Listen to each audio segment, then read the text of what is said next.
Welcome to HortTube. My name is Jim Putnam, and in this video I'm going to be talking about this Kwanzan cherry above my head. Kwanzan is a very popular variety because it has these full double pink flowers, and it's really just a traffic stopper when it's in full bloom and it's healthy and happy. I've had this specimen in the ground for about 20 years. It's probably reached somewhere in the neighborhood of 20 feet tall and about equal width, 20 feet in width. They can definitely reach 25 or more feet in height and 25 or more feet in width over time. It will continue to grow in this space. It's been very, very happy here. It's in a lot of sun. Very, very low maintenance tree. The main thing really that you need to know about these is it really has preferred to be in this space, this big giant mulch space, and not in a lawn. There are many of them in my neighborhood where people have put them in a lawn space, and I think the combination of the compaction of running a mower and walking and doing all the things you would do in a lawn on the roots, and having that competition right up to the base of the tree causes significant problems to them. They don't die necessarily, but I see they come out, they don't put on the show that this one's putting on. They do flower, they don't put on as big of a show, and then midsummer sometime when the lawn is really, really thirsty and the tree is really, really thirsty, you get big leaf drops. 50% of the leaves can come off the tree at one time, and I see that very frequently, probably less frequently in the north. This is a very cold hardy tree. It can grow in zone 5. I've even seen zone 4, and down to zone 8. But in a southern area like I'm in 7B, this thing doesn't want anything planted up under it. I wouldn't really plant ground cover stuff up under it. I'm planting a few shrubs around it,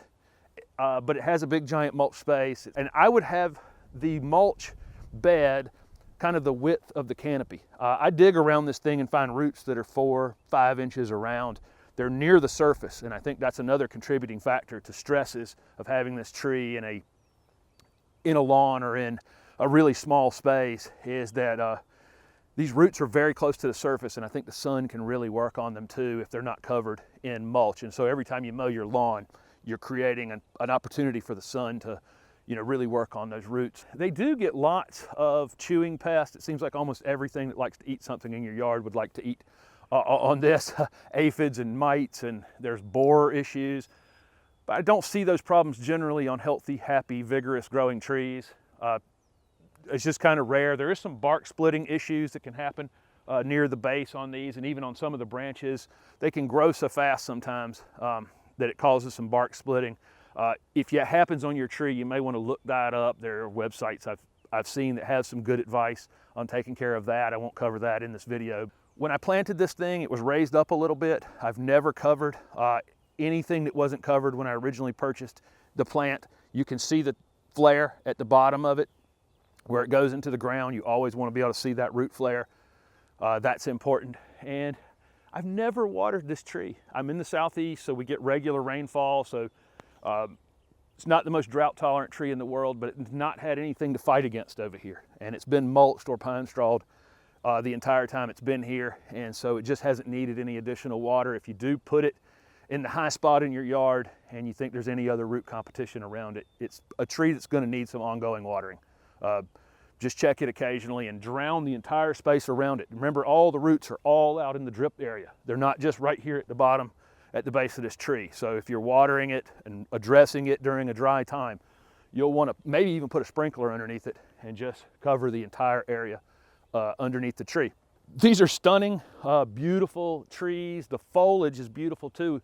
You're seeing right now the flowers on it are starting to transition to leaves, and the leaves come out with kind of a bronzy look to them, and then they form that beautiful cherry leaf that it's just beautiful. And then in the fall, it gets yellow fall color that's pretty bright, and it kind of goes to an orange color.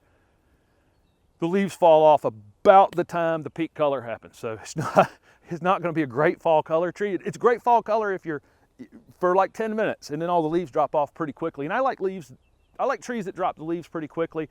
It allows you to get under there and clean them up if you're needing to clean them up and be done with it. It doesn't just kind of drop 10 leaves at the time and drive you nuts all winter. I fertilize this cherry tree once a year in the spring, and I use an organic slow release fertilizer. You could use any slow release fertilizer you'd want to.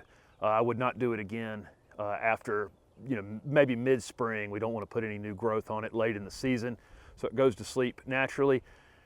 You can do some pruning on them early on when they're small. Obviously this one's gotten way too big now to do any pruning, and you will get some limbs. There's one right here that I've cut off in the past where they end up weeping down toward the ground. It's not a weeping cherry, but several of the branches will end up weeping. This is another candidate, I think, over time that I'll end up taking out from under this tree right here, but not really a lot of maintenance to do on it. Like I say, I made a couple cuts on it early on and haven't had to touch it since.